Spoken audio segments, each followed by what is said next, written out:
semuanya. Senang sekali malam ini kita berkumpul bersama untuk kembali bertemu di Meta Coach Cafe. Wah. Happy New Year buat semuanya. Happy New Year. Happy New Year, Selamat Happy tahun New Year, baru. Happy New Year. Pasti kita berharap tahun ini kita jauh lebih sukses daripada tahun sebelumnya. Jauh lebih baik daripada tahun sebelumnya. Nah, sebelum kita mulai, izinkan saya sebagai host untuk membacakan runutan acara untuk hari ini. Kita punya waktu 10 menit untuk opening. Dan karena hari ini Meta Coach presidennya adalah sebagai pembicara, jadi nanti sekalian aja ya untuk pembuka, opening, dan sekalian memberi Ya, materinya. lemparin aja tugasnya semua ke dia. Ya.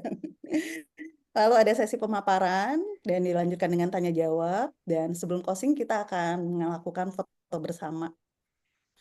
Nah, ini dulu untuk sementara. Selanjutnya saya akan langsung menyerahkan kepada Bu Mimi sebagai moderator kita untuk malam ini. Silakan Bu Mimi. Thank you, Rani. Selamat malam, Bapak Ibu semua. Apa kabarnya? Baik, luar biasa, dahsyat. Luar Yes, yes, biasa yes. ya, di tahun yang baru, semangat yang baru, resolusinya juga baru nih kayaknya. Resolusi masih menjalani yang tahun-tahun Masih zaman-zaman lanjut ya, 2000. ongoing. Oke, semangatlah teman-teman. Baik, sebelum mulai dengan sesinya, saya mau memperkenalkan dulu Irfan Irawanji, pembicara kita pada malam hari ini. Beliau adalah sebagai neurosemantic trainer dan juga meta coach.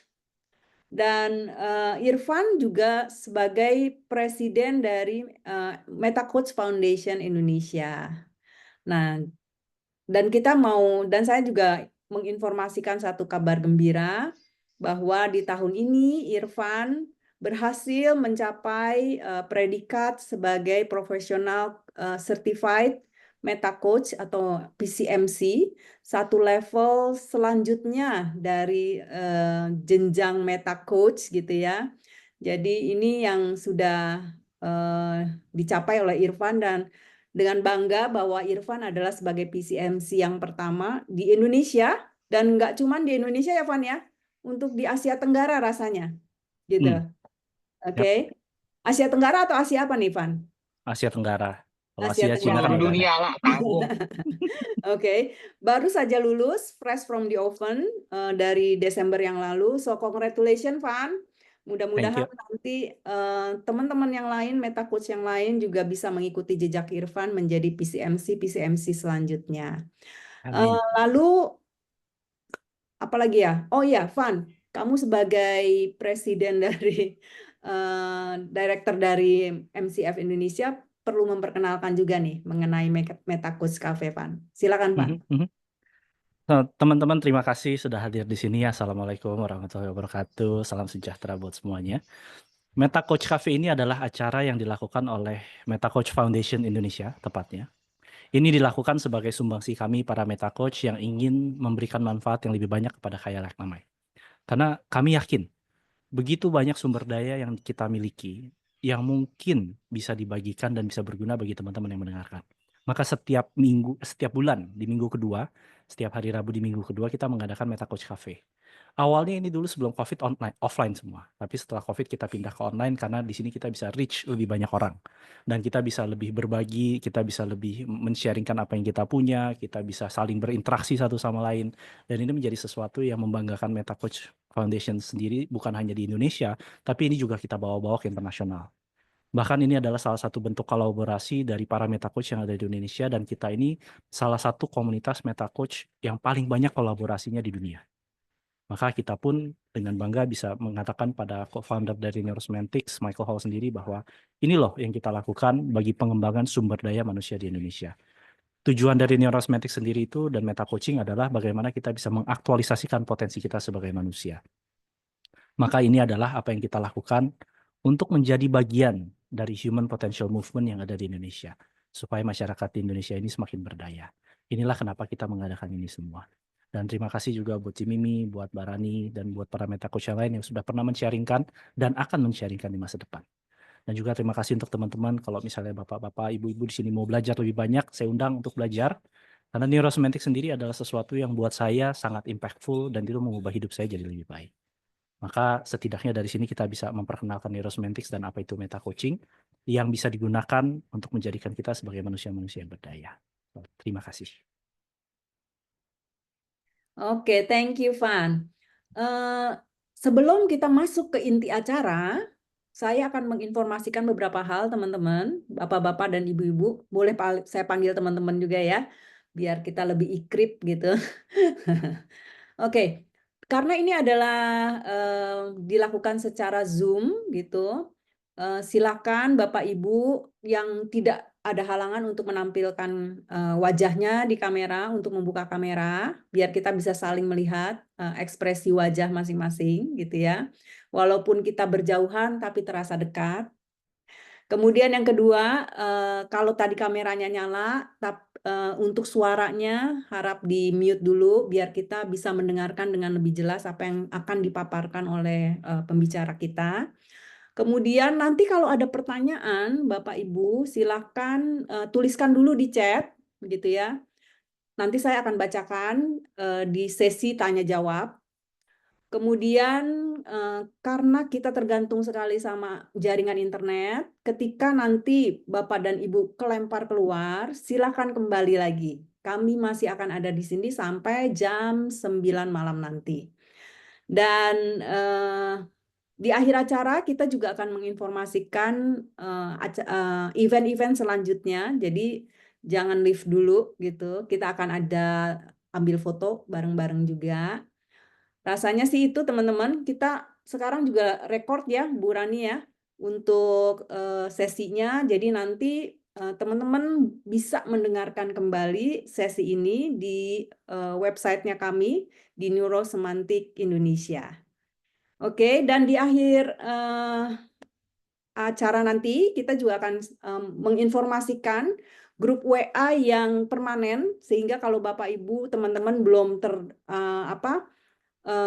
mengikuti WA group yang permanen NSNLP WA group, maka silakan join di situ karena WA group yang untuk McCafe di Januari ini hanya WA group yang sementara gitu ya. Jadi nanti kita akan kumpul di WA group yang permanen untuk bisa mendapatkan informasi lebih lanjut dan juga untuk berdiskusi mengenai neurosemantik, NLP dan meta coaching.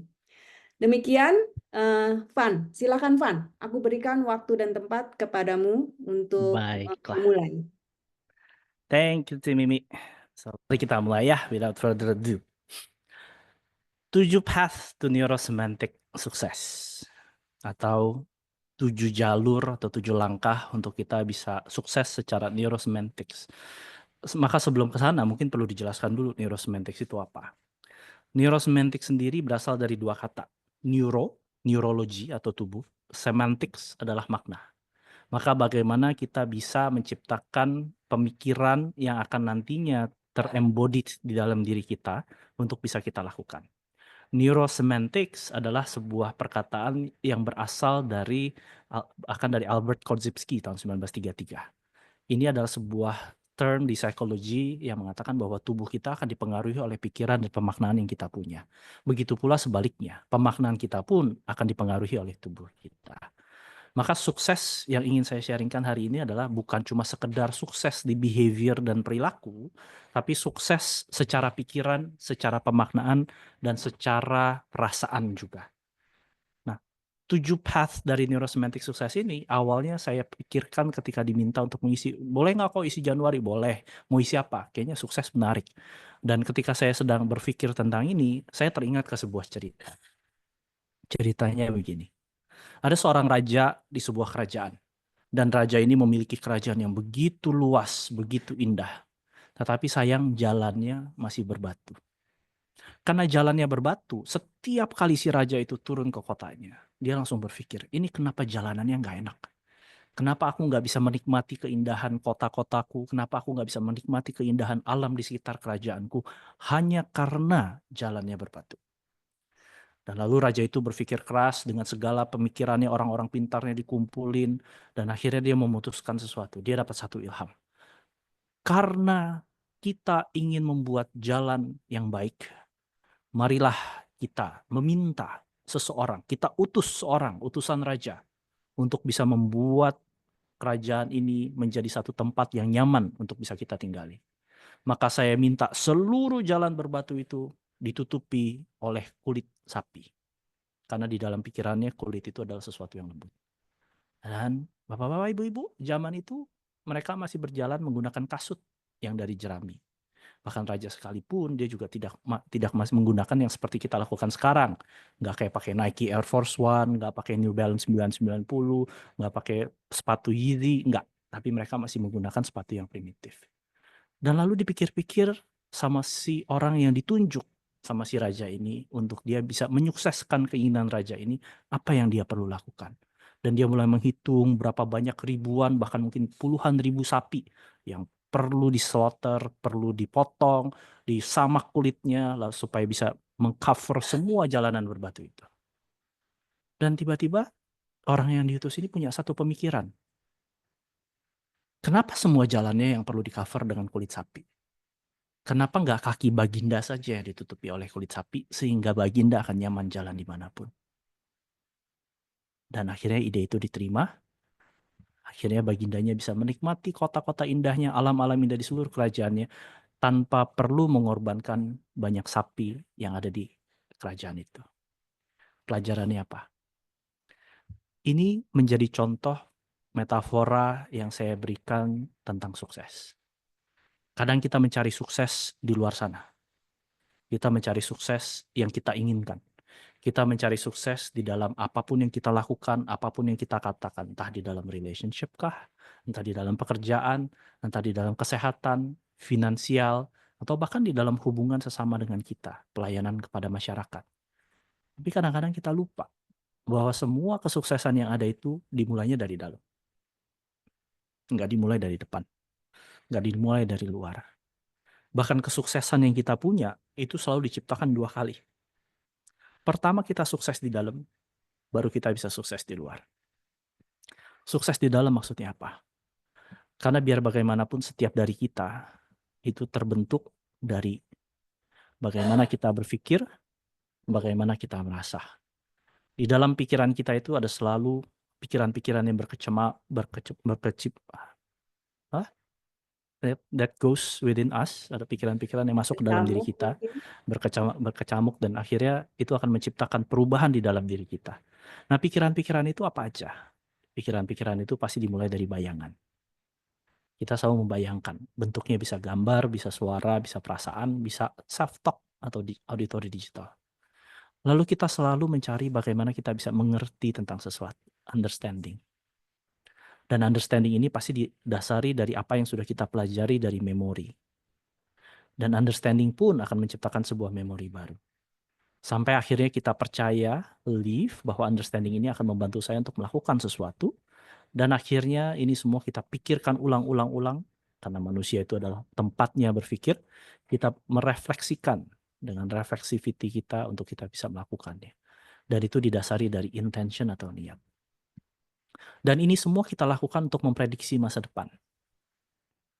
Prediksi masa depan untuk apa? Termasuk bagaimana kita bisa sukses. Untuk sukses, kita nggak bisa cuma berpikir doang, bukan? Kita nggak bisa cuma merasa doang, saya merasa sukses, saya berpikir saya bisa sukses. Nggak cukup. Tapi kita perlu action. Kita juga butuh berbicara atau berkomunikasi. Maka ini adalah sistem yang selalu terjadi di dalam diri kita. Inner world atau dunia di dalam diri kita akan menentukan bagaimana kita keluar di dalam outer world. Di sini ranahnya tentang dunia dalam. Dan apa yang kita katakan, apa yang kita lakukan, itu adalah dunia luar. Sama seperti si raja yang ingin menikmati kerajaannya, di dalam dunia dalamnya dia berpikir bahwa masalahnya selalu adanya di luar. Jalan-jalan itu perlu ditutupi, jalan-jalan itu perlu dibuat nyaman. Padahal kalau dia mampu untuk nyaman di dalam dirinya sendiri, tanpa perlu memikirkan jalanan-jalanan berbatu itu, dia sendiri sudah sukses untuk bisa menikmatinya.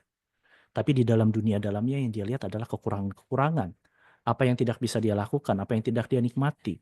Maka dari apa yang ada di pikirannya itu keluar di dalam kata-kata dan perilakunya, sehingga dia mencari solusi-solusi yang juga sifatnya adanya di luar. Maka sepatu kulit yang dimetaforakan di dalam cerita itu adalah bagaimana kita bisa nyaman di dalam, supaya kita tidak perlu mencari apa yang di luar dari kita. Supaya kita bisa menikmati kesuksesan yang kita mau. Supaya dunia dalam kita itu mencerminkan pengalaman hidup kita dan kenyataan yang ada di luar sana. Dan kita bawa itu semua ke dalam diri kita untuk bisa kita katakan, untuk bisa kita lakukan. Supaya dunia luar kita pun, apa yang kita katakan, kita lakukan itu akan membawa kita kepada kesuksesan. Maka ini salah satu paradoks besar yang saya temukan ketika saya baru pertama kali belajar neurosemantics. Bahwa segala sesuatu yang ingin diubah di luar, itu perlu dimulai dari diubahnya di dalam. Dan begitu pula sebaliknya. Kalau dunia dalam kita mau berubah, kita juga perlu melihat, mendengar, merasa sesuatu yang berbeda dari dunia luar kita. Dan ini dua sistem yang saling mempengaruhi satu sama lain.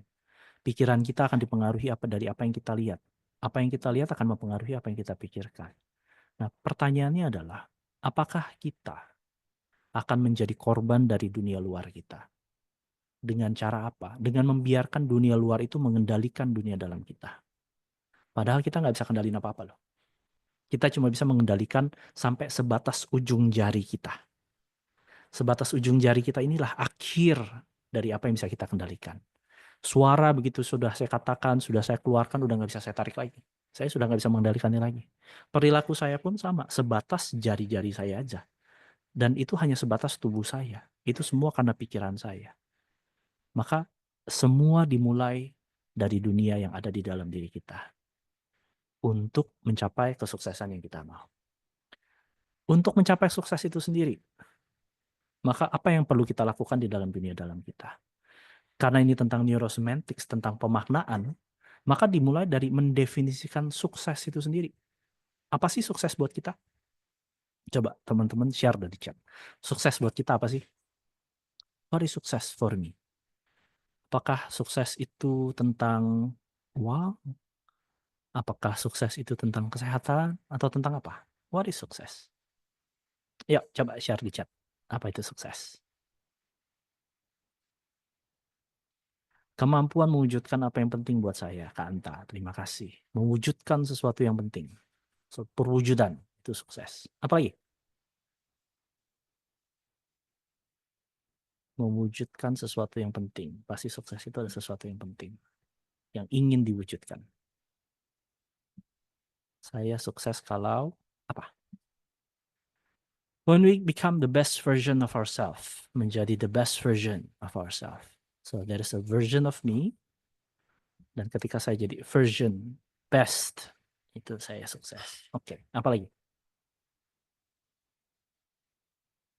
Apa lagi? Apa itu sukses? Berhasil melakukan task. Ada task berlaku. Pak Din. Finding and become God purpose in our life. So living purposefully. Purposefully living. Sesuai dengan God. Equals to God's purpose. Apa lagi? What is sukses? Ada berhasil. Berarti bukan hanya mewujudkan, ada menjadi, ada living, ada berhasil. Apa lagi? Sukses. What is success?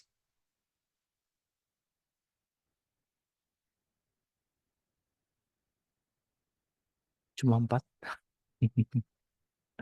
Sukses, I trust that I am on the path to success and continue to thrive. Success is a journey. Oh, menarik. Ini namanya repetitio principii, menjelaskan kata sukses dengan sukses itu sendiri. Continue to thrive. So I think thrive, path and thrive. Walking the path sama thrive. That's success. Oke. Sukses adalah ketenangan. Oh, Yardi. Oke, ketenangan. Perasaan. Knowing your purpose. Ini dari John C. Maxwell. Oh, I love John Maxwell.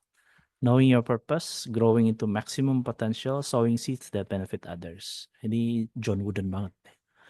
Sukses itu sebuah kata ya, karena tidak tahu, jadi tidak artinya. Soeng. Sukses adalah kontribusi. Kontribusi. Oh, when our presence in this universe and actions contributes a certain value to not only ourselves and family, but the universe as a whole. So bringing value, valuing self, family, universe. Nice. Okay, play. Play. So maximum potential. Tadi John C. Maxwell ya. Maximum potentials. So sowing seeds.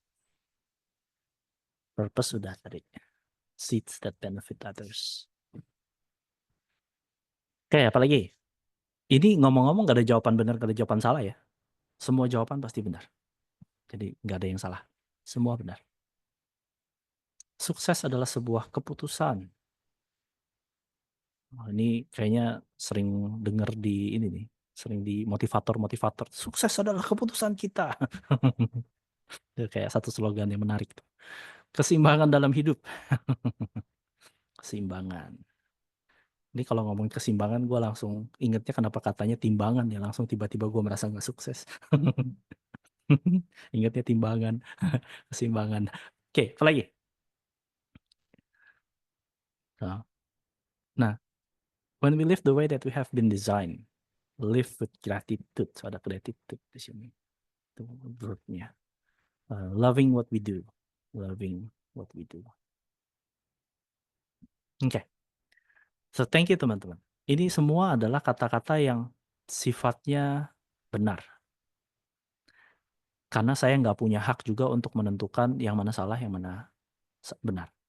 Karena ini adalah semantics yang kita berikan. Setiap dari kita, each and every one of us, punya definitions of sukses itu sendiri. Kalau buat aku sendiri, sukses itu aku suka definisinya dari Coach John C. Wooden. Success is doing the best that we can and knowing it sehingga kita itu nggak ada penyesalan nantinya. So knowing that we've done the best that we can, itu menurutku sukses. Itu kalau buat aku. Dan melakukan apa yang terbaik yang kita bisa. Kayak misalnya ini, maximum potential, giving value. Lalu kita bisa walking the path and thrive, living purposefully according to God's purpose, menjadi the best version, mewujudkan sesuatu yang penting, tugas, ketenangan, perasaannya, kontribusi, keputusan, keseimbangan. Ini semua benar. Karena definisi sukses kita semua pasti beda-beda. Dan maka kalau semua ini benar, lalu apa tujuannya saya nanya? Tujuannya adalah supaya kita bisa mulai menyadari bahwa dunia dalam setiap orang itu beda-beda. Maka untuk bisa sukses, yang pertama kita perlu menentukan dulu outcome apa yang saya perlu miliki. Kalau step 1, the first path adalah to define your own success. The second path adalah to find your outcome. Dari setiap kita pasti punya tujuan. Sukses is a word, kalau kata Jusuf yang dia nggak tahu artinya, when define that word, ciptakan artinya. Karena biar bagaimanapun kita yang bisa menciptakan arti itu. Kalau misalnya kita mau contribution, kita mau live the best, atau living God purpose, living the purpose. Is it an outcome? Atau itu hanya sekedar goal? Atau itu hanya sekedar desire, keinginan? Atau itu hanya sekedar hope? Or is it just a wish, a dream? Yang mana? Karena setiap kita pasti punya wish, impian. Then we dream about it. Kita memimpikannya, menginginkannya. Dari sana kita punya desire untuk melakukannya. Then we hope we can do that. Kita berharap kita bisa melakukannya sehingga kita menjadikannya itu goal. Dan dari goal baru dijadikan sebuah outcome. Apa bedanya? Bedanya kalau lihat dari tadi perkataan teman-teman, sukses-sukses itu bisa jadi ada beberapa yang sifatnya as a word yang bisa jadi goal, bisa jadi outcome, bisa jadi hope, keseimbangan, I think it's a hope, a desire ingin to living God's purpose, dan outcome ini pasti ada ini semua. Apabila kita menciptakan outcome, maka outcome yang kita inginkan atau hasil yang kita inginkan pasti terwujud karena ada sebuah goal. Kenapa bisa punya sebuah goal? Karena saya punya sebuah harapan untuk bisa melakukan. Harapan yang lebih kecil sifatnya it's a desire, keinginan. Desire karena I dream, saya memikirkannya. Dan saya wish, saya just say it out loud, just wishing for it. Dan ketika ini kita lakukan, maka pikiran kita secara neurosemantically, secara dunia dalam kita akan mulai mengorganize apa yang ada di dalam diri kita untuk menciptakan outcome itu tersebut. Nah, well-formed outcome bedanya adalah ini adalah sesuatu yang bisa dilihat, didengar. Apabila outcome-nya itu nggak bisa lihat, nggak bisa didengar, it's not an outcome. It's just a word. Kalau tadi kata Cisoeng kan, kalau nggak bisa dilihat, didengar, dan bagaimana saya tahu saya bisa mencapai outcome itu? Maka well-formed outcome pun perlu ada KPI. Saya perlu tahu, kalau saya mau living that purpose, itu kayak apa? What's the KPI? How do I know? Kalau buatku sendiri, doing the best that I can, itu artinya adalah no regret KPI-nya. Dan KPI-nya adalah apapun yang saya set myself to do, aku bisa melakukannya dengan dan melihat dan melakukannya, dan ketika sudah selesai, aku bisa mengatakan bahwa ya itu yang kulakukan. Dan itu sesuatu yang sifatnya berada di dalam tanggung jawab. An outcome perlu berada di dalam tanggung jawab diri kita sendiri. Tanggung jawab artinya ada di dalam kendali. Saya nggak bisa outcome di dalam hidup saya adalah menjadikan istri saya bahagia. Karena istri saya bahagia itu tanggung jawab dia. Tanggung jawab saya adalah perilaku saya untuk menjadikan dia bahagia. Saya nggak bisa bikin outcome saya adalah mengubah orang. Karena orang itu saya nggak bisa ubah, saya nggak punya kekuatan. Saya nggak bisa mengubah keadaan bahkan. Tapi saya bisa menginfluence. Maka tanggung jawab saya adalah untuk menginfluence apa yang bisa saya lakukan, apa yang bisa saya kerjakan, apa yang bisa saya katakan. Dan itu yang nanti akan menciptakan perubahan itu. Outcome itu sendiri juga perlu ada step by step. Perlu ada langkahnya. Kalau nggak ada langkahnya, omong kosong. Kita bisa wish, kita bisa hope. Tapi hope and wish mulai menjadi sebuah goal dan menjadi sebuah outcome ketika ada step by step-nya. Ada langkah-langkah yang saya mau lakukan. Dan step by step itu bisa jadi saya perlu strategi atau butuh ada planningnya. So we need to plan untuk bisa melakukan. Kalau kita nggak ada planningnya, nggak akan pernah dapat. Dan yang terpenting adalah ini ada sesuatu yang sifatnya berada di dalam sebuah intention. Ada niatnya. Sadar kenapa niatnya saya ingin mendapatkan outcome itu. Dan semua itu dilakukan di dalam sebuah konteks. Konteks apa? Konteks waktu, konteks orang, dan konteks situasi.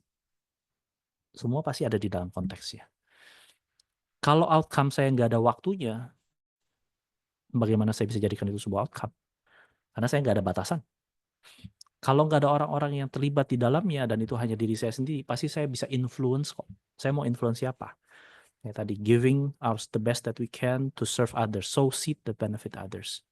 Pasti ada berada dalam satu konteks tertentu. Outcome saya dalam pekerjaan dengan outcome saya di dalam keluarga itu two totally different things. Walaupun sama-sama bisa jadi katanya adalah outcome-nya I want to be the best version. Saya mau jadi versi terbaik dalam diri saya. Di keluarga maupun di pekerjaan itu dua outcome yang berbeda. Dan outcome ini perlu sesuatu yang sifatnya ecological atau baik. Baik untuk semua, baik untuk saya, tidak ada yang dirugikan. Kalaupun ada yang dirugikan, saya siap untuk bertanggung jawab atasnya. Ini outcome. The second path. Third path. Passion and motivation. Apa bedanya? Apa bedanya passion sama motivation? Coba tulis chat deh. Passion sama motivation bedanya apa? What is the difference? What is passion? What is motivation? Bagaimana saya tahu bahwa saya punya passion dan bagaimana saya tahu saya punya motivation? Ya,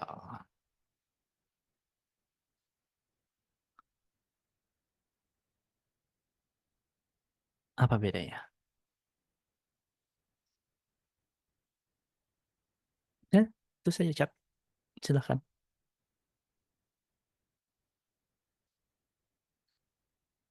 Motivation and passion.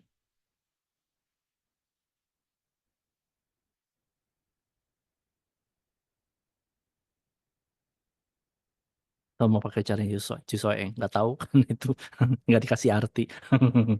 Boleh juga.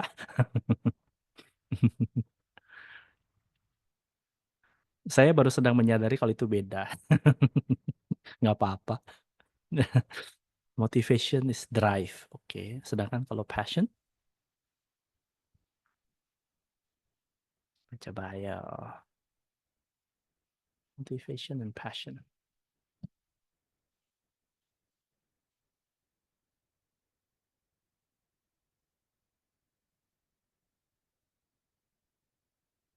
Passion something we enjoy doing. Oke. Oke. Apalagi ayo. What is the question again? Apa bedanya passion sama motivation? Passion berhubungan dengan kecintaan yang mendalam terhadap sesuatu, sedangkan motivation kekuatan yang mendorong kita untuk bertindak atau mencapai sesuatu. Wah, cakep Kanta. Emang nggak inilah ya. Mungkin udah bukan Kanta lagi, dokter Anta. Nggak heran lah. Ya, apalagi?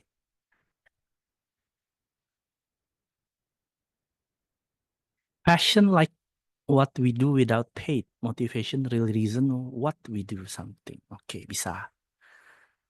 Nah, aku paling suka kata. I really love words.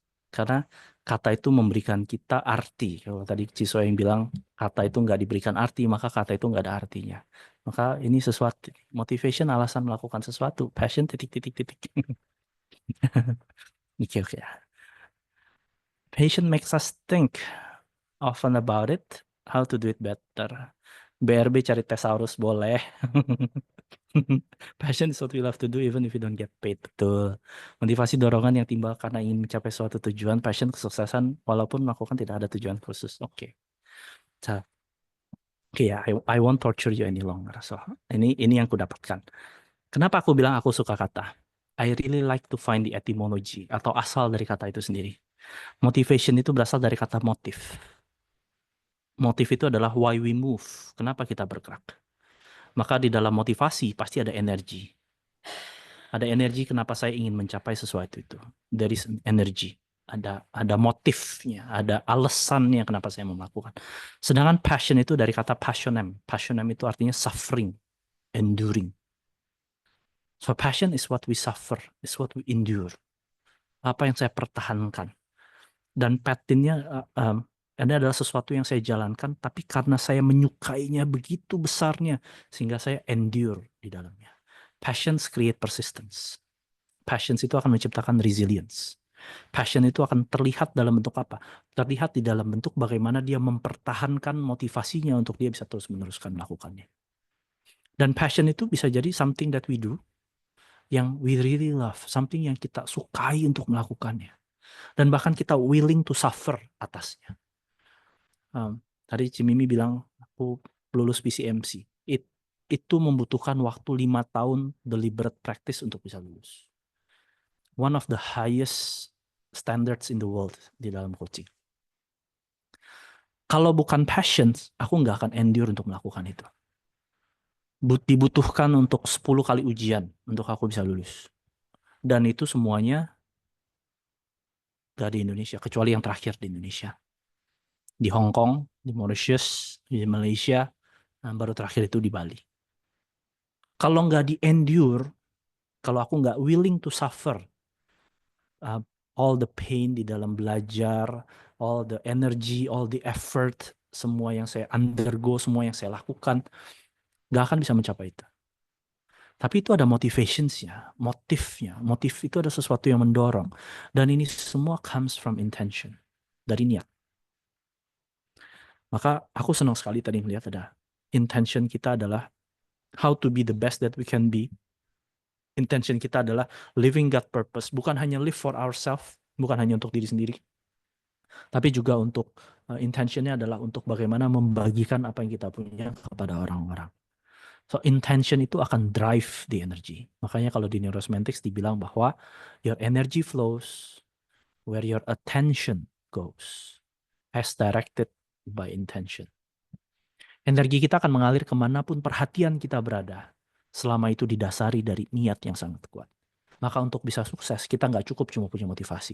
Ya enak sih sukses, enak sih bisa punya banyak uang, enak sih kalau pasangan kita saling mencintai, enak sih kalau keluarga kita baik-baik aja. Tapi kalau kita nggak bersedia to endure, mempertahankan apa yang perlu kita pertahankan dalam diri kita, dengan passion yang kita punya, dengan sesuatu yang kita suka untuk kita lakukan, motivasi itu bisa hilang. Karena motivations comes and goes. Buktinya saya motivasi tuh, saya begitu lihat tekanan darah tinggi, saya langsung termotivasi ingin menurunkan berat badan. Tapi motivasi saya untuk makan pizza hari ini lebih besar daripada motivasi saya untuk menurunkan berat badan. Karena saya tidak mampu endure kesengsaraan melihat keluarga saya makan pizza enak bener, kenapa gue sendiri yang gak makan? Motivations comes and goes. Tapi passion karena sebuah intentions, itu akan menjadikan kita endure. Endure beda dengan menderita. Karena endure itu artinya I'm willing to take this burden. Saya bersedia untuk memikul beban ini. Bahkan dengan senang hati, saya bersedia untuk memikul beban ini. Dan dengan senang hati saya akan melakukannya karena saya tahu saya punya tujuan satu yang clear, yang jelas. Niat saya jelas. Maka yang pertama itu dimulai dari defining our own success. Lalu bagaimana kita bisa menciptakan outcome, lalu didasari dari intention untuk menciptakan passion dan motivation. Baru kita masuk ke dalam path yang berikutnya. Langkah yang berikutnya adalah fokus dan disiplin. Ini juga sebuah kata yang aku suka. Intention secara garis besar, it will create a focus. Tapi artinya ketika kita fokus, belum tentu kita disiplin melakukan. Intention didapatkan dari pertanyaan apa pentingnya. Sehingga kalau tadi kita sudah punya definisi untuk sukses, apa sih pentingnya untuk kita? Apa pentingnya living God's will? Apa pentingnya menjadi the best version of us? Apa pentingnya punya keseimbangan? Apa pentingnya punya kemampuan untuk mewujudkan tes-tes yang kita punya? Penting nggak buat kita? Kalau memang penting dan jawaban dari apa pentingnya, kita perlu berikan lagi pertanyaan, apa pentingnya? Dan ini tanyakan 5-7 kali. Ketika kita menanyakan 5-7 kali, kita akan mulai mencari tahu sebenarnya niatan-niatan kita itu apa. So, bukan hanya cuma sekedar intention, tapi niatan terbesar atau tertinggi. Ini yang bisa dibilang our highest purpose. Jadi kalau misalnya teman-teman ada menanya, how do I find my highest purpose? Bagaimana saya bisa menciptakan niatan tertinggi saya? Tanyakan saja apa pentingnya. Sekedar simple things ya. Minum air aja itu apa pentingnya buat saya? Coba aja tanyakan 5-7 kali. You will find the highest purpose.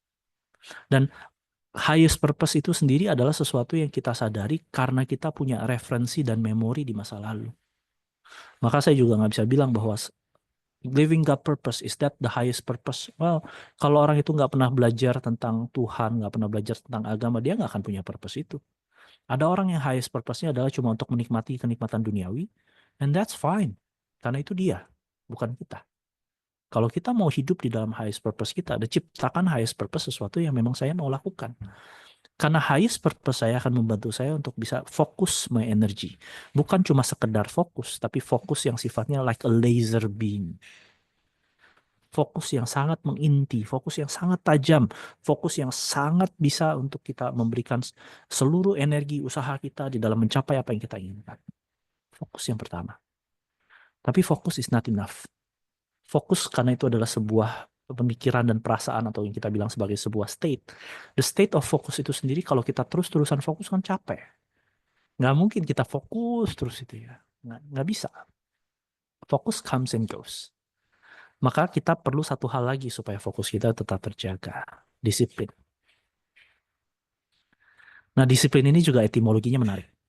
Disiplin itu etimologinya dari kata disciple, dari murid. Maka fokus yang kita berikan kepada sukses kita, bersediakah kita memuridkan diri kita, menjadikan diri kita sebagai pembelajar di dalam sebuah disiplin, sebuah ilmu. Karena disiplin itu kata artinya juga adalah ilmu. Disiplin, the math discipline, the coaching discipline, the neurosemantics discipline, the psychology discipline. Disiplin itu adalah sebuah ilmu. Maka kata ilmu ini yang dipakai di dalam diri kita, lalu kita pakai sebagai bahwa saya mau mengabdikan diri saya sebagai pembelajar terhadap sebuah ilmu. Ilmu apa? Lebih tepatnya adalah ilmu tentang diri sendiri. Bagaimana kita mau menghidupi hidup kita. So, disiplin ini adalah ilmu tentang bagaimana kita menghidupi our highest purpose. Maka di dalam disiplin kita belajar. Belajar tentang apa? Ultimately apa yang kita pelajari adalah kalau kita mau sukses. Kenapa saya bilang saya perlu define dulu di awal? Karena disiplinnya itu adalah kita mengilmu untuk bisa mengenali diri kita sendiri. Siapa kita? Jawaban siapa kita bisa jadi itu adalah jawaban yang selama ini kita berikan arti karena saya sudah belajar tentang diri saya. Ilmu apa yang selama ini kita pelajari untuk mendefinisikan hidup kita? Ilmu apa yang sudah kita pelajari sehingga sekarang saya menemukan niatan-niatan saya?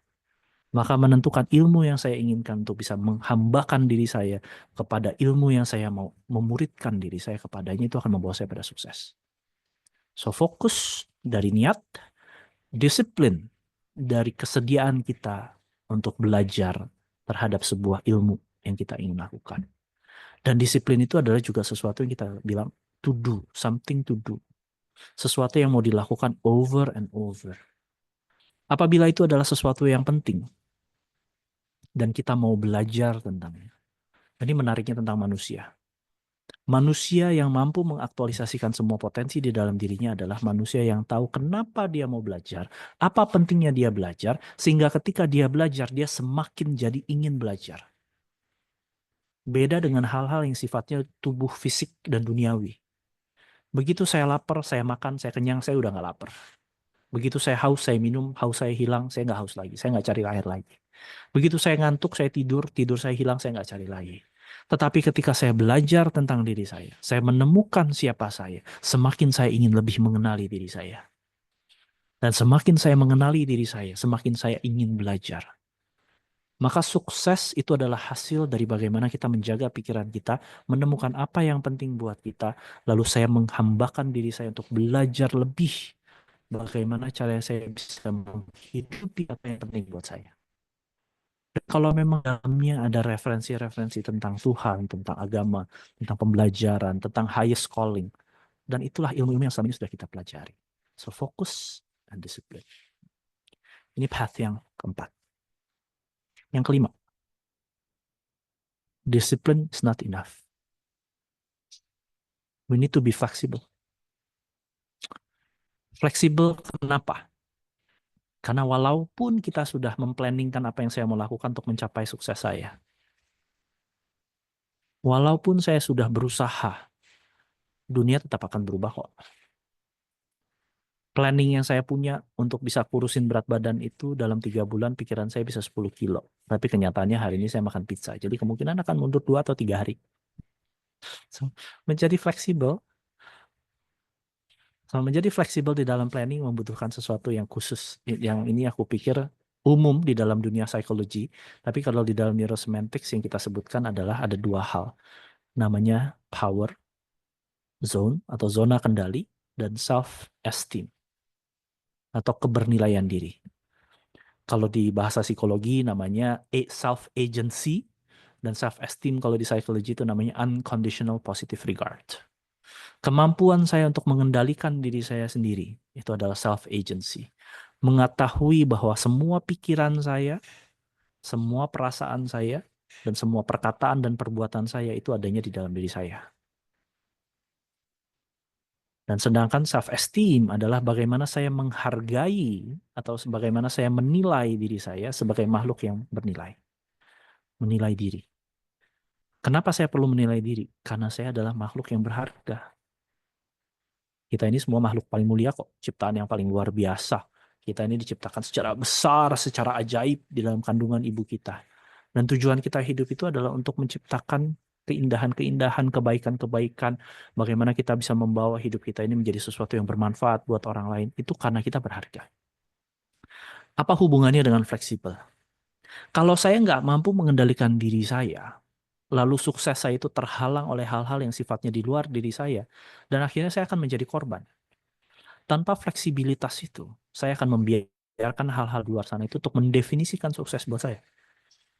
Akhirnya saya bukan fleksibel terhadap diri saya, tapi saya mengubah apa yang ada di luar sana untuk bisa memold atau menciptakan diri saya sesuai dengan tuntutan-tuntutan yang ada di luar sana. Tanpa flexibility, tanpa power, kita itu korban. Korban dunia, korban keadaan, korban orang. Dan ultimately, tanpa power, kita itu tidak bertanggung jawab atas hidup kita. Padahal tadi di awal untuk mencapai outcome yang kita inginkan, kita perlu bertanggung jawab atas diri kita sendiri. Maka power zone atau kemampuan saya untuk bisa mengendalikan pikiran, perasaan, perkataan, perbuatan saya menjadi agency saya atau kemampuan saya. Kepercayaan saya terhadap diri saya untuk bisa melakukan apapun yang perlu saya lakukan untuk mencapai sukses yang saya mau. Dan fleksibelnya untuk apa? To adapt. Planning is very important. Dan planning itu jauh lebih penting daripada plan-nya. Kenapa? Plan itu bisa berubah. Tapi proses of planning, fleksibel di dalam planning, karena ini kata kerja kan. Bagaimana saya merencanakan itu jauh lebih penting daripada rencana saya. Saya perlu fleksibel di dalam merencanakan supaya saya bisa berpikir dengan lebih clear, supaya saya bisa berpikir dengan lebih jelas, dan saya perlu adjust, mengubah diri saya untuk saya bisa mencapai tujuan yang saya inginkan. Tapi ketika planning menjadi sebuah plan, menjadi sebuah benda, kalau itu menjadi sesuatu yang kaku dan kita tidak adapt terhadap apa yang terjadi di luar sana, maka plan itu bisa jadi sesuatu yang obsolete, udah nggak berguna. Karena ketika kita merencanakannya, bisa jadi kondisi-kondisinya sudah berubah dengan ketika kita sedang melakukan plan yang kita kerjakan. Maka merencanakan jauh lebih penting daripada plan. Dan merencanakan yang paling baik adalah ketika kita bisa flexible to adapt. Nah, flexible to adapt juga artinya kita bersedia menerima input atau feedback dari dunia luar. Saya melakukan sesuatu. Ketika saya berkata-kata, ketika saya berbicara, saya melakukan sesuatu. Itu menjadi stimulus bagi dunia supaya dunia itu bisa merespon kepada saya. Dan respon dunia atas perkataan dan perbuatan saya itu adalah feedback buat saya, informasi. Ini penting. Karena informasi itu perlu saya ambil sebagai sebuah informasi tanpa perlu saya merasa gagal, tanpa perlu saya merasa takut kalau misalnya saya dinilai orang, tanpa saya perlu membandingkan diri saya, karena saya sudah sadar bahwa saya berharga. Maka disitulah self-esteem berguna. Kenapa banyak orang nggak bisa sukses? Karena ketika dia gagal, lalu dia menilai dirinya sebagai seorang yang gagal. Saya adalah seorang failure. Ketika dia menjadikan dirinya sebagai seorang failure, yang terjadi adalah self-esteem-nya yang tidak sesuai dengan dirinya. Dia menganggap bahwa kegagalan itu adalah dia. Padahal gagal itu hanyalah informasi dari hasil apa yang dilakukan dari perkataan atau perbuatannya. Sehingga yang gagal itu adalah rencananya, bukan orangnya. Kalau kita nggak bisa membedakan ini, maka feedback yang kita terima dari dunia akan selalu terasa seperti serangan-serangan. Seperti sebuah kritik, seperti sebuah insult, seperti sesuatu yang selalu menjatuhkan kita. Padahal feedback atau informations yang kita dapatkan dari dunia luar itu kita perlukan sebagai cerminan untuk kita bisa adjust di dalam diri kita. Itulah kenapa self-esteem ini penting. Kendali atas diri, pikiran, perasaan, perkataan, dan perbuatan, dan menyadari betapa berharganya kita, sehingga apapun yang dunia berikan kepada kita itu nggak akan mengubah nilai diri kita sebagai makhluk yang berharga. Tapi perbuatan dan perkataan kita itu perlu kita ambil feedback-nya dari luar. Baru dari situ kita bisa adjust pikiran dan perasaan kita. So that's the fifth path. Jalur kelima. Jalur untuk bisa menerima feedback yang kita ingin dapatkan.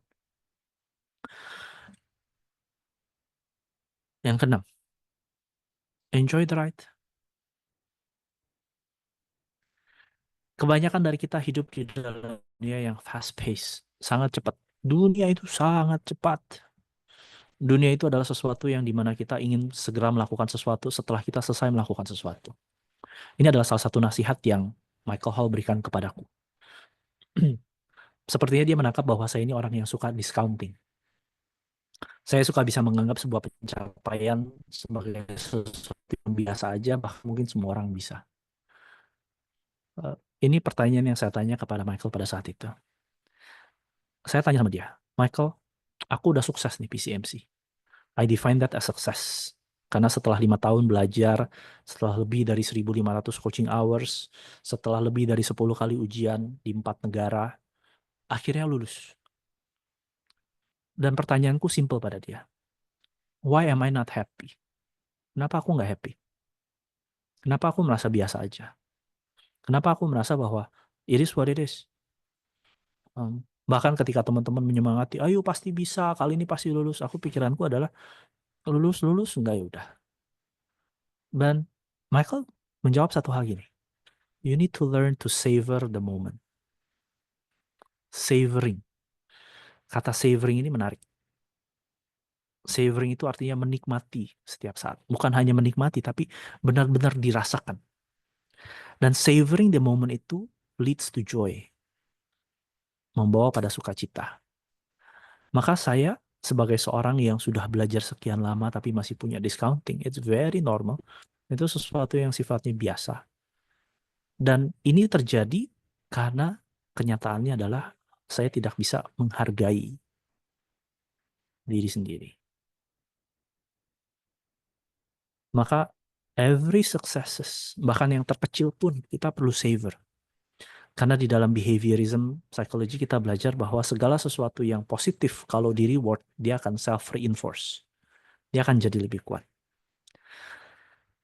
Memang kita ini diajarkan, mungkin bukan kita ya, saya diajarkan oleh orang tua saya untuk tidak sombong.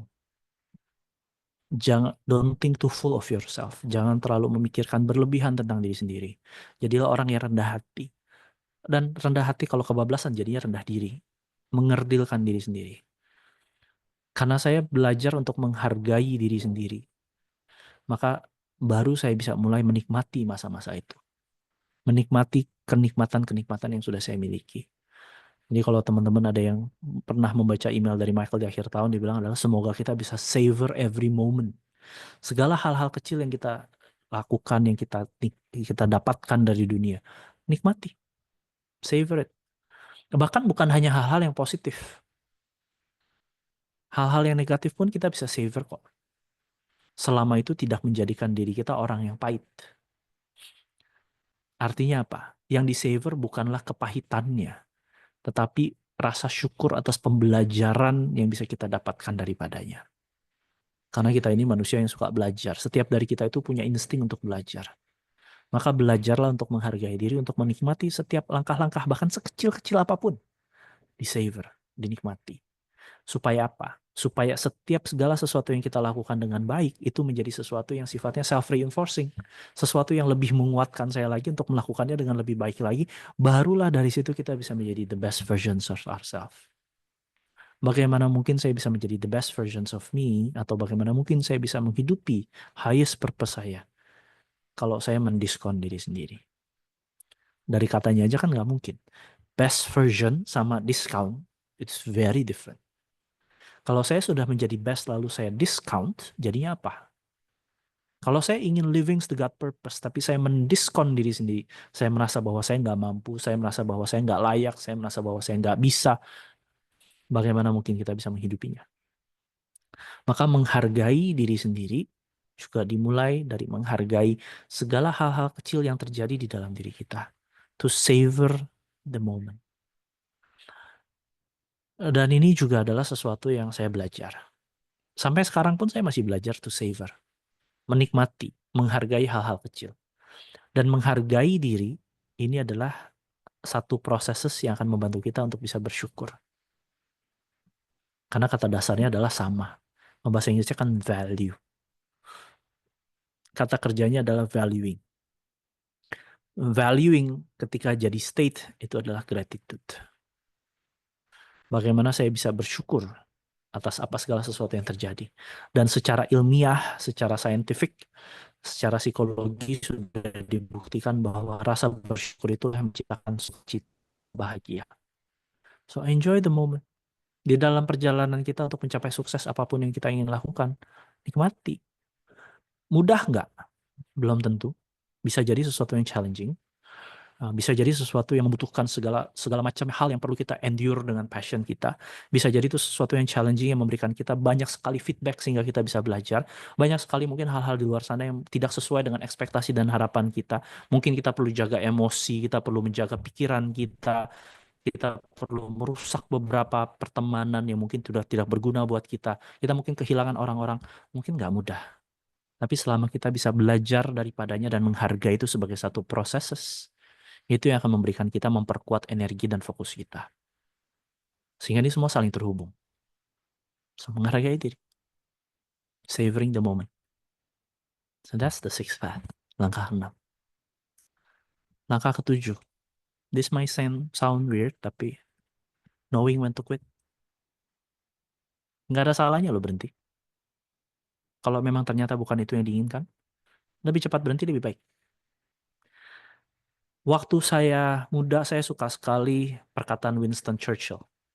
Never, never, never, never give up. Jangan pernah menyerah. Itu kita diajarkan itu bukan? Artinya setiap dari kita pasti pernah mendengar itu deh. Jangan pernah menyerah, kamu pasti bisa. Kita pasti pernah lihat gambar-gambar yang mungkin di-sharingkan di sosial media atau di WhatsApp grup. Orang yang menggali berlian, sedikit lagi dia sampai kepada berliannya. Tapi dia berhenti dan dia lari. Karena dia give up. Dan somehow ini menjadi sesuatu yang being over glorified. Menjadi sesuatu yang dianggap sebagai sebuah norma bahwa jadi manusia kalau mau sukses itu nggak boleh berhenti. Says who? Dan baru belakangan saya tahu kata-kata Winston Churchill itu ternyata ada sambungannya. Never, never, never, never give up unless for honor and good judgment.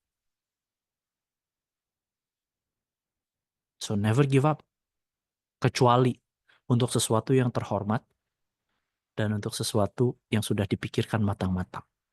Karena kita punya kebijaksanaan. So giving up bukan artinya kita menyerah, tapi giving up artinya kita menyadari bahwa outcome yang kita inginkan atau sukses yang selama ini kita cari, ternyata bukan itu yang kita cari. Dan daripada kita memaksakan diri kita dengan never give up, dengan perkataan-perkataan yang bahwa saya bisa, saya pasti bisa, saya hanya perlu mempertahankan dengan passion, saya hanya perlu lebih fokus. Jangan sampai kita hilang di dalamnya lalu kita malah merugikan diri kita sendiri. So never give up unless it's for honor. Itu sesuatu yang terhormat. Dan it's based on good judgment. Dan di sini di mana neurosemantics itu sangat membantuku. Karena good judgment atau good sense sinonimnya adalah wisdom. So wisdom is the art of good judgment. Kebijaksanaan itu adalah kemampuan kita untuk berpikir dan menciptakan pemikiran-pemikiran dan penilaian-penilaian yang baik untuk kita. Dasarnya dari apa? Ini kembali lagi kepada path-path yang sebelumnya. Kalau saya sudah punya agency, kalau saya sudah punya kemampuan untuk mengendalikan pikiran saya, dan I am okay di dalam diri saya, karena saya punya kebernilaian diri saya, self-esteem. It's okay to quit. If it's for honor, and if it's good judgment. Contoh simple, mungkin di sini ada yang bisa relate, mungkin ada yang enggak. Dulu saya menilai kesuksesan itu dengan seberapa besar uang yang saya punya di dalam tabungan saya. Itu sukses yang saya cari. Makanya saya terjun di dunia bisnis. Saya terjun di dunia manufacture, pabrik. Tapi ternyata sukses bukan itu yang saya cari. Malah saya menemukan bahwa uang itu lebih banyak merusaknya di dalam keluarga daripada menciptakan kedamaian yang saya inginkan. So I give up looking for money. Nah sekarang bukan artinya saya nggak butuh uang, nggak butuh, tapi that's not my definition of success. Karena definisi suksesku adalah giving value. Suksesku adalah ketika aku bisa, yang tadi banyak yang menuliskan, menjadikan diri kita itu sebagai perpanjangan tangan Tuhan untuk menciptakan kebaikan di dalam dunia. Dan melakukan dengan apa yang saya bisa, sebaik yang saya bisa. Dan pada akhirnya saya nggak akan menyesali karena saya sudah melakukan yang terbaik yang saya bisa. So it's okay to quit if it's for honor, karena sesuatu yang terhormat, dan karena good judgment. Karena dengan kita quitting, bukan artinya kita lalu tidak berguna, enggak. Maka proses untuk mencari sukses lagi itu adalah sesuatu yang perlu dilakukan terus-menerus. Kalau ternyata sukses yang ini tidak sesuai dengan apa yang saya inginkan, then it's time to quit dan find another definition of success. Kembali ke dalam path yang baru. Tapi kalau kita nggak quit dan kita mengejar sukses yang ternyata salah, ketika kita menemukannya, yang menunggu kita adalah kehampaan. I've been there. Aku pernah di situ. Punya penghasilan, enak hidupnya, tapi hampa. Apa hidup cuma gini-gini doang? Oh. Bahkan beberapa klien yang pernah aku coach, awal-awalnya definition of success mereka adalah kalau bisa membuktikan kepada si A bahwa saya itu tidak yang seperti mereka pikir. Belum tentu juga si A itu memikirkan tentang diri dia. Tapi buat dia itu sesuatu yang ngedrive dia untuk bisa memiliki kesuksesan. Bahkan ketika sudah terdapatkan, it doesn't matter. Nggak ada artinya lagi. Maka quitting bukan artinya saya berhenti hidup, bukan. Ini hanya menunjukkan bahwa path yang saya ambil atau jalan yang saya ambil itu ternyata nggak sesuai dengan apa yang saya inginkan. Sehingga itu membebaskan saya dengan diri saya, dengan power yang saya punya, dengan kendali yang saya punya untuk bisa menciptakan sukses-sukses lagi yang lainnya. Dan ini akhirnya akan menciptakan bagaimana kita bisa hidup sebagai manusia-manusia yang sesuai dengan our own definition of success. Karena definisi sukses kita juga berubah-berubah kok. Definisi sukses kita akan seiring dengan waktu. Kita akan menciptakan yang lebih baik buat kita. Maka ketika sudah ada definisi yang baru, then start from the second path. So define another success. What's the outcome? Outcome apa yang aku mau buat? Dan what's my passion and motivation in this one? Ya, aku punya passion dan motivation di yang lama, tapi karena itu according to my honor and good judgment, itu bukan sesuatu yang baik lagi, maka saya perlu menciptakan passion dan motivation yang seperti apa lagi. Dan fokus there, nggak pernah ada kata terlambat kok. Disiplin, belajar lagi untuk disiplin, belajar dengan ilmu yang baru, belajar untuk melakukannya dengan lebih baik, dengan lebih teratur, dengan lebih konsisten, melakukannya supaya bisa mendapatkan hasil yang saya inginkan. Dan adjust kembali, be flexible. Ini salah satunya dari fleksibel kan, bahwa saya bisa mengganti kok path saya. Make another plan, tapi planningnya itu lebih penting daripada plannya, so adjust it, dan enjoy this journey. Dan in the end, if I need to quit this one too, kalau saya perlu quit lagi, ya quit lagi, dan find another one. Kita baru benar-benar berhenti kalau kita udah mati kok.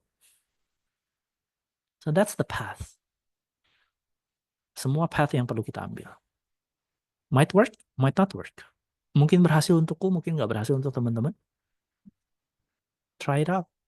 Who knows? Bisa jadi ini sesuatu yang menjadikan kita sukses sesuai dengan yang kita inginkan. So that's the 7 paths of success according to my definitions of neurosemantics. Dimulai dari insight. Thank you, Van. Rasanya Thank you, Tina. teman-teman menyimak gitu ya di menit sekian udah berhenti tuh, nggak ada lagi tulisan-tulisan. Apakah sedang mencerna karena begitu banyak informasi yang disampaikan. Mungkin bagi teman-teman yang masih belum terlalu mengenal dengan neurosemantics, ada hal-hal yang masih baru gitu ya. It's okay, nggak apa-apa, calm down. Silahkan tanya. Inilah saatnya bertanya. Oke, nah sebelum kita nanya sama teman-teman di sini mengenai pertanyaan mereka, gitu ya, ada satu pertanyaan yang saya tangkap dari Ibu Felicia, yaitu bagaimana nih kita menemukan how do we find our true passion dan can it change over time, gitu. Ya, Silakan. menemukan true passion. Ya. Passion. Kalau patient adanya di rumah sakit banyak, true patient semua itu. Pasien. Just kidding. So passion, bagaimana menemukan passion? Mungkin pertanyaannya kurang tepat ya. Mungkin pertanyaannya adalah passion apa yang saya mau ciptakan untuk diri saya? Karena passion juga nggak ada di luar sana. Passion itu bukan sesuatu yang kita stumble upon, bukan sesuatu yang kita ketemu, lagi jalan, ketemu nih passion. Enggak. Passion itu pasti dimulai dari dalam. Dari dalam apa? Something that we like. Sesuatu yang saya suka. Saya sukai dulu deh. Kalau saya suka, pasti saya akan memberikan attention kan. Ada attention terhadap sesuatu. Attention. perhatian. Dan kalau dari neurosemantics berarti attention itu driven by intention. Kalau hidup kita masih kayak anak-anak, kita hidup berdasarkan atensi. Oh, saya suka ini, saya suka boneka ini. Boneka ini udah bosen, saya lihat boneka lebih bagus, saya lebih suka boneka itu. Itu hidup anak-anak. Tapi kalau hidup orang dewasa adalah hidup yang berdasarkan niat. Maka pertanyaannya tadi aku bilang mungkin kurang tepat. Pertanyaannya adalah apa yang saya mau niatkan di dalam diri saya untuk saya sukai. Karena passion bisa diciptakan.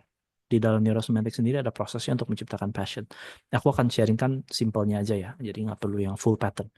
Yang pertama kita bisa lakukan adalah mencari our own strength and weaknesses, opportunity and threats. SWOT-nya apa? Apa kekuatanku? Apa kelemahanku? Apa opportunity yang bisa kulakukan dengan kekuatanku? Dan apa hal-hal yang perlu aku perhatikan dengan kelemahanku? So, itu yang pertama. Di list aja sebanyak-banyaknya. List. Ini nomor 1 ya. Nomor 2. Pikirkan. Pikirkan tentang kekuatanku. Pikirkan tentang kelemahanku. Pikirkan tentang opportunity. Pikirkan tentang threat atau ancaman-ancaman. Yang dipikirkan apa? Yang dipikirkan adalah is it really? Apa yang saya yakini tentang hal ini? Apa yang saya pikirkan tentang ini? What is my belief tentang hal ini? Apa niat saya untuk dengan kekuatan-kekuatan ini? Apa niat saya memiliki kelemahan-kelemahan saya? Apa niat saya dengan kesempatan-kesempatan saya? Apa yang saya mau dengan kelemahan-kelemahan saya? Apa yang saya mau dengan ancaman-ancaman yang saya mau lakukan? Di situ kita bisa menciptakan outcome. Dan apa sih yang bisa saya nikmati dari hal ini? Apa yang saya nikmati dari kelemahan saya? Apa yang saya nikmati dari kekuatan saya? Apa yang saya nikmati dari opportunity yang saya punya? Apa yang saya nikmati dari ancaman-ancaman saya? Dan pertanyaannya adalah apa yang saya mau? Sampai kita sadar apa yang saya mengerti. Maka setelah dapat itu, apa yang saya mengerti? Apa pengertian saya? Nah, dari strength, weakness, opportunity, and threat ini, maka kita bisa nantinya diharapkan yang didapatkan adalah a list of things. Hal-hal yang saya punya kekuatan di dalamnya. Baru yang keempat adalah pilih. Choose. Pilih hal apa yang saya mau milih untuk saya sukai. Apa yang saya mau sukai dari hal ini. Dan yang kelima adalah saya butuh kekuatan seperti apa atau sumber daya apa untuk persist, untuk bertahan, untuk bisa meneruskan, untuk endure, untuk supaya saya bisa bertahan di dalam melakukan apa yang saya pilih untuk bisa saya sukai ini. Sumber daya ini pasti bentuknya bisa jadi highest purpose. Highest purpose bisa jadi bentuknya adalah identity, bisa jadi bentuknya adalah calling, bisa jadi bentuknya adalah awareness of self atau mindfulness, apapun itu. Sumber daya apa yang saya butuhkan? Karena sumber daya untuk bertahan ini akan membantu kita untuk nomor 6 menciptakan persistence. Menciptakan plan to persist, to resilient, untuk bertahan. Dan yang terakhir adalah cek, baik nggak untuk saya kalau saya menciptakan ini? Baik atau tidak? Ada yang dirugikan nggak kalau saya menciptakan ini? Dan kalau memang baik, 8 adalah plan-nya apa? What's my plan? Hal apa yang akan saya lakukan untuk saya menghidupi passion itu? Dan apakah passion bisa berubah? Bisa. Dulu passionku itu main game. Sekarang boro-boro main game. Passionku sekarang belajar. Tapi ada hal-hal yang saya pelajari sekarang saya udah gak passion tuh. Dulu aku passion banget belajar tentang how to persuade, how to manipulate, bagaimana memahami manusia, tapi bukan dengan cara-cara yang lebih ethical. Sekarang udah enggak. I don't have passion in there anymore. Dulu passionku adalah bisnis. Sampai suatu saat aku pernah ada masa-masa di mana bosannya kayaknya baca buku bisnis, coba cari novel. So once dulu passionku adalah baca novel, belajar tentang cara menulis novel. Sekarang udah nggak tertarik lagi. Now my passion is understanding human. Now passion bisa berubah nggak? Bisa. Bisakah evolve? Bisa. Bukan hanya berubah tapi berevolusi, bisa. Bisa nggak kita punya passion yang totally different? Ada masa-masa di mana saya punya passion untuk masak. Totally different. Jadi passion change. Karena passion itu adalah satu gestalt. Gestalt itu apa bahasa Indonesia? Satu proses gabungan dari dunia dalam kita. Ketika kita berpikir, ketika kita menyimpulkan, ketika kita meyakini, ketika kita punya niatan, ketika kita mereferensikan, ketika kita memutuskan untuk punya passion, maka passion itu akan hadir. So passion ini langkah awal untuk menciptakan sukses dalam hal wealth, kekayaan. Passion is the first. Karena kalau di Ikigai berarti kan ada passion, ada skill, ada juga profit. So that's how to create passion according to neurosemantics. Ada patternnya. Kalau ada yang tertarik nanti aku translate patternnya, mungkin bisa di-share. Oke, baik. So menjawabkah Ibu Felicia? Jadi silakan nanti. Oke, good. So teman-teman, Bapak Ibu ada yang mau bertanya mengenai 7 path to success di dalam neurosemantik? Atau ada yang mau bertanya apa yang masih belum dipahami? Silakan. Ya. Atau kalau aku terlalu cepat, suruh ulang lagi. Kayaknya kalau ulang lagi nonton videonya setelah ini. Ya. Silakan. Adakah? Yuk, kesempatan ini digunakan teman-teman untuk clarity atau untuk belajar tadi kan, keingintahuannya dipuaskan. Sambil menunggu dari Bapak Ibu dan teman-teman semua, saya juga ingin bertanya nih, Coach Irfan. So, kalau tadi adalah tentang passion ya, perlu ada passion. Nah, perlu ada passion dan motivasi gitu. Motivasi itu kan bisa diberikan dari luar ya, Coach Irfan ya? Bisa. Bisa ya? Bisa. Kalau passion kedengarannya sesuatu yang muncul dari dalam gitu ya. Tapi kalau untuk mungkin ada yang bertanya juga nih, kadang-kadang mereka nggak tahu passionnya apa. Mungkin tadi inline dengan pertanyaannya Bu Felicia gitu. Kalau nggak tahu passionnya apa, apakah itu menjadi penghalang, Coach Irfan, untuk kita bisa sukses nih? Ya, Misalnya bahkan just do it aja gitu loh. ya, dengan arti dari kata passion sendiri kan to endure, untuk bertahan kan. Tanpa passion nggak akan endure, nggak akan bertahan aja. Artinya pasti kalau nggak bertahan, berikutnya adalah nggak ada disiplin, nggak ada fokus. Kalau nggak ada fokus, nggak ada disiplin, begitu dapat feedback, dia nggak adjust di dalam, dia langsung berhenti.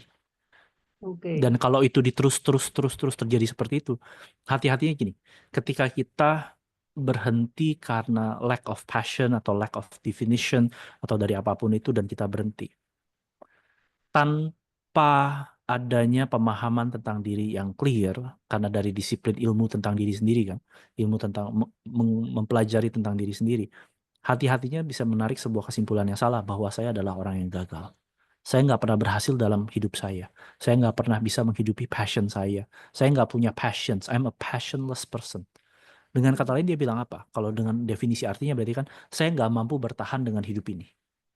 Kalau udah nggak mampu bertahan dengan hidup ini, artinya hidup apa? Kalau itu salah satu yang kutemukan banyak klien yang ketika mereka udah merasa hopeless, karena banyak sekali hal-hal yang dilakukan tanpa passion, lalu gagal, lalu diambil sebuah kesimpulan bahwa saya orang yang gagal. Itu salah satu danger-nya. Oke. Saya lanjutkan dengan pertanyaan ya dari Pak Ferdi nih. Hubungan disiplin dan fleksibel seperti apa yang bisa drive us to success? Seakan dua hal itu berlawanan. Ya. Disiplin dan passion. Fleksibel. Flexibility, disiplin dan flexibility. Itu akan berlawanan kalau itu berada di dalam satu level yang sama. Fleksibel itu kan ketika kita adjusting kan. Fleksibel di dalam pemikiran, fleksibel di dalam perbuatan. So thinking dan feeling, speaking dan behaving. But if we have discipline to be flexible. Karena flexibility sendiri itu adalah sebuah prinsip ilmu, dasar ilmu kan. Maka kalau itu berada di dalam satu hal yang bersamaan, pasti bertolak belakang. Tapi kalau ini sifatnya adanya di atas, maka ini menjadi sesuatu yang nggak bertolak belakang, bahkan saling mendukung. Bahkan, bisa nggak saya disiplin untuk fleksibel, karena saya juga fleksibel di dalam belajar. Ini jadi lebih bagus lagi tuh. Saya fleksibel di dalam berpikir, dan saya secara disiplin mempelajari diri saya, mengetahui bahwa saya fleksibel. Dan pengetahuan saya terhadap diri saya dan ilmu yang saya pelajari pun, saya bisa cukup fleksibel di dalamnya untuk mengetahui mana yang benar, mana yang salah, dan dengan mudah saya melepaskannya. Dan dengan begitu itu jadi sumber daya, bukan menjadi sesuatu yang berlawanan. Berlawanan kalau fleksibel dan disiplin itu menjadi sesuatu yang kaku, yang rigid. Oke? Enggak. Sesimpel itu. Fleksibel disiplin. Oke. Jadi enggak. Oke. Dan apakah itu bisa sebaliknya, Van? Artinya fleksibel untuk disiplin. Bisa. Ya. Saya secara fleksibel disiplin. Karena balik lagi, disiplin dari kata kan discipleship, pemuritan. Dari kata memuridkan. Kalau saya fleksibel di dalam memuridkan, contoh gini aja deh, kita belajar waktu belajar nih, waktu SD, waktu SMP, SMA, atau bahkan kuliah. Kita kan belajar berbagai macam ilmu. Kalau kita nggak fleksibel di dalam disiplin itu, bahkan terakhir kalau nggak salah saya menemukan cara cepat untuk belajar adalah ketika kita punya breadth of knowledge. Artinya, untuk saya bisa belajar satu hal yang kompleks, saya perlu punya banyak pembelajaran-pembelajaran di masa lalu saya, dan saya perlu cukup fleksibel untuk memahami caranya saya belajar di dalam disiplin-disiplin ilmu itu. Bisa. Jadi saya fleksibel di dalam disiplin saya. Maka kalau fleksibel dalam disiplin, kalau kata awamnya adalah thinking out of the box. Oke. Ya. Oke. Pak Ferdi menjawabkah, Pak Ferdi?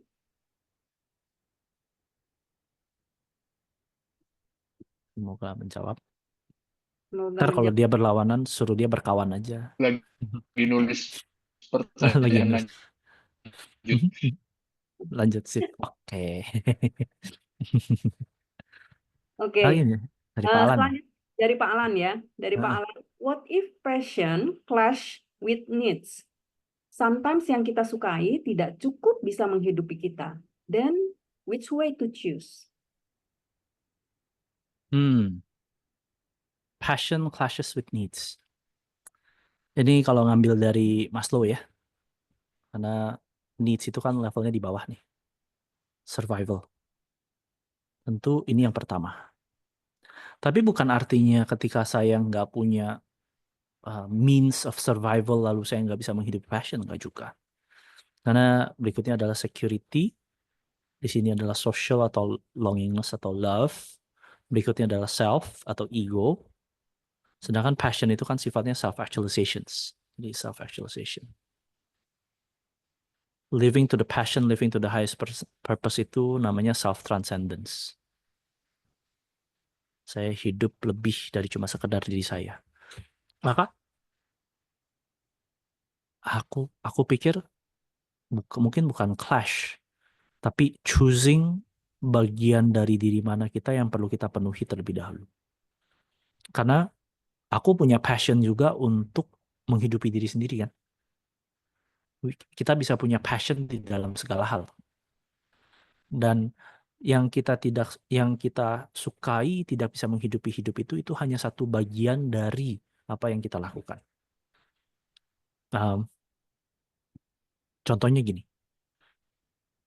Kalau itu kan ikigai namanya. Kalau di Jepang, kalau di neurosemantics namanya singularity. Kalau ikigai kan ada 4, tapi kalau di NS cuma ada 3. Ini tentang passion, ini tentang skills, ini tentang profit atau ya profit lah, economic engine. Kalau punya passion tapi nggak punya profit, itu kan namanya hobi. Punya passion, punya skill, ini hobi. Punya skill, punya profit, ini namanya cuma sekedar kerjaan. Punya passion dan profit tapi nggak punya skill, ini namanya dream. Maka kita perlu ada di sini kan, singularity-nya atau ikigai-nya lah bahasanya. Nah maka dengan begitu, suka nggak suka itu bukan tentang apa yang di luar sana, tetapi kita selalu punya pilihan untuk yang mana dulu yang kita mau sukai. Kita punya pilihan untuk bisa mengendalikan bagaimana saya menciptakan passion to survive, Karena sepertinya passion to survive itu adalah salah satu natural instinct kita. Insting kita untuk bisa survive di dalam apapun yang kita perlu hidupi. Dan kalau misalnya kita sadar seperti itu, maka pilihannya juga ada beberapa nih. Yang pertama adalah compromise. Compromise artinya ada sesuatu yang perlu saya kompromikan. Saya perlu negosiasi dengan diri sendiri. Yang mana yang saya mau lakukan dulu supaya saya bisa menghidupi passion saya. Dan yang ketiga adalah letting go. Penting kalau di dalam survival kita let go survive our own survival lalu menghidupi passion. Ya itu kalau memang pilihan itu yang diambil, ya konsekuensinya adalah mati, gitu kan. Tapi kalau kita memilih let go our own passion to live untuk bisa memenuhi kebutuhan kita, itu juga pilihan yang akhirnya hidupnya itu jadi cuma kerjaan, jadi monotoni, akhirnya jadi burnout. Maka you can either negotiate atau compromise. Masih ada nggak passion dalam diriku main game? Masih ada. Tapi I compromise bahwa sekarang udah bukan saatnya bisa 24 jam main game seperti dulu. I need to compromise. Main boleh nggak? Boleh. Tapi waktunya udah nggak bisa kayak dulu. I negotiate dengan diriku sendiri. Hal apa yang bisa aku lakukan untuk aku bisa tetap menikmati hidupku dan punya passion. Akhirnya aku let go a part of that passion untuk bisa main game 24 jam sehari kayak waktu masa kuliah dulu sama teman-teman. Tapi sekarang digantikan dengan learning, dengan belajar. So for me, my new game is to learn. Dia bisa pilih. So which way to choose itu sesuatu yang saya nggak bisa jawab. Karena pilihan adanya di dalam diri kita masing-masing dengan pertimbangan yang kita miliki dengan ini tadi. If it's according to your honor and good judgment, do it. So if you want to quit your passion, selama itu datangnya dari good judgment, do it. Kalau memang menghentikan our own survival because it's for honor, then do it. Or because of its good judgment, do it. Artinya punya kebijaksanaan untuk memilih itu. Dan ini nanti kita akan masuk ke dalam another whole different field. Ini tentang decision soalnya ntar. How to make that decision. Simpelnya adalah cek aja pro kontranya. So, supaya kita bisa negotiate atau compromise.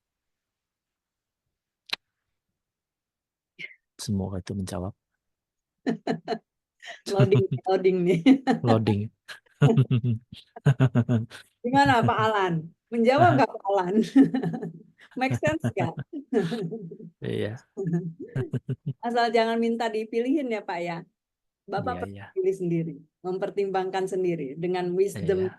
dengan powernya tadi, bertanggung jawab apapun yang menjadi konsekuensinya. Karena kata Maslow kan, hanya orang yang bodoh dan tidak berpendidikan yang dapat dengan senang hati menjawab pertanyaan apa yang harus kulakukan pada hidupku. Itu pernyataan Maslow kepada lulusan-lulusan psikolog-psikolog S1. Artinya saya nggak punya hak apapun untuk menentukan jalan hidup orang lain. Baik, ini masih ada satu pertanyaan dari Pak Ferdi nih. Sok, enggak. Beliau tertarik dengan PCMC-mu, pengalamanmu PCMC. Masih dalam hubungan disiplin dan fleksibel dalam konteks 5 tahun nih sukses PCMC. Can you mention things or process di mana disiplinnya dan di mana flexibility?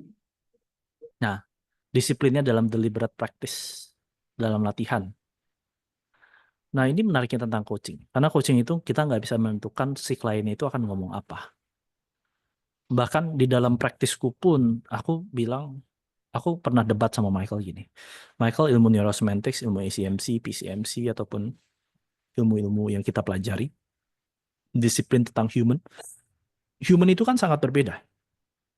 Maka kalau dalam hal deliberate practice, coaching itu adalah sebuah wicked environment untuk belajar. Wicked environment itu artinya saya nggak bisa menentukan klien ini akan ngomong apa, dan kalau klien ngomong ini saya perlu ngomong ini. Kalau saya ketemu klien dengan tujuan yang seperti ini saya bisa melakukan proses ini, nggak bisa.